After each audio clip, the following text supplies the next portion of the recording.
Once upon a time, there was a husband and a wife who lived together in a little house in the woods. They were very happy. Their only wish in life was to have a child.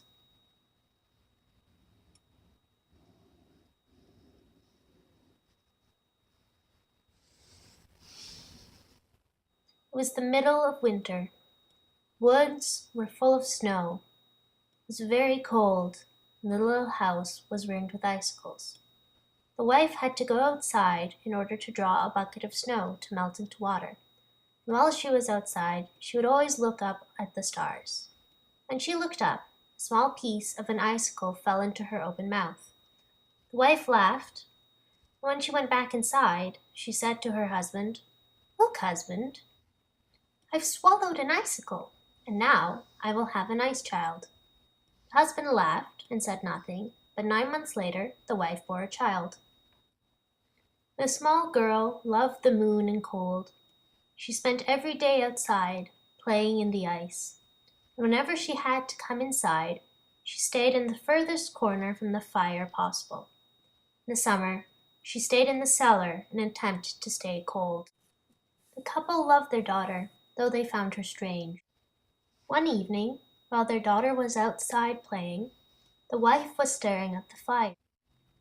A small spark flew out of the fire and into her mouth. In her surprise, she swallowed it. She laughed and turned to her husband and said, "Look, husband, I've swallowed a spark, and now we will have a fire child." The husband again laughed and said nothing. Again, 9 months later, his wife bore another child. The boy loved the sun and the heat. He sunbathed every day in the summer, and in the winter stayed as close to the fire as he could. And so the couple lived happily with their children in their house until the day that they died.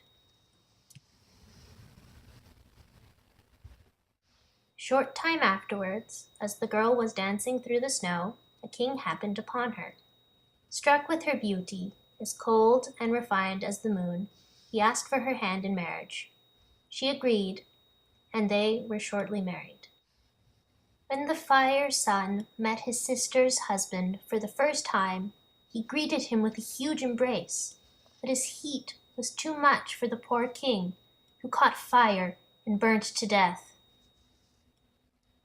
In her anguish, the Ice Maiden grabbed onto her brother. Their opposite elements were too much.